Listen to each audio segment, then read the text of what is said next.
के सपना देखा के हमसे कई दिहलू तू खेला। प्यार के सपना देखा के हमसे कई दिहलू तू खेला। खुशबारू ससुरा में जाके हम तो रहिले अकेला कि चल गइलू शादी तू के। रोइले रोज तकिया के धके कि चल गइलू शादी तू के।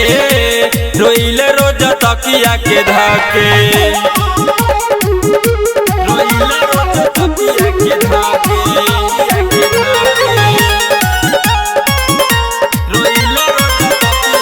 प्रीति फिल्म्स रिकॉर्डिंग स्टूडियो चिरैया। प्यार है कईनी दिल से तुहरा के अपन मानी तब कहे दागा हमारा संगे कैलू ऐसन रानी।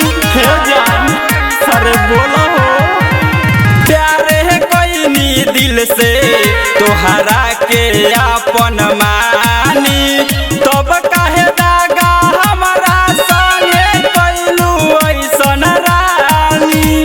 हमारा से क्रिया कसम खैलू खुशबारू दोसरा के होके कि चल गइलू शादी तू के। रोइले रोज तकिया के धके कि चल गइलू शादी तू के। रोइले रोज तकिया के धके कि चल गइलू शादी तू के। रोइले रोज तकिया के धके राइटर दिनेश तोह से पूछे है बात हो। तूफान मेलक संगे कैलू ऐसन घात हो।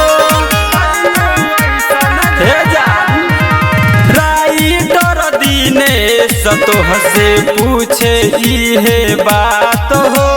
तूफान मेलक संगे कैलू ऐसन घात हो। मनेंदर निक न रहे घूमत पागल होके कि चल गइलू शादी तू के। रोइले रोज तकिया के धके कि चल गइलू शादी तू के।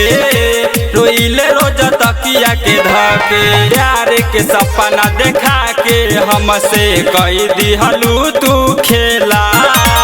खुशबारू ससुरा में जाके हम तो रहिले अकेला कि चल गइलू शादी तू के। रोइले रोज तकिया के धके कि चल गइलू शादी तू के। रोइले रोज तकिया के धके। प्रीति फिल्म्स रिकॉर्डिंग स्टूडियो चिरैया।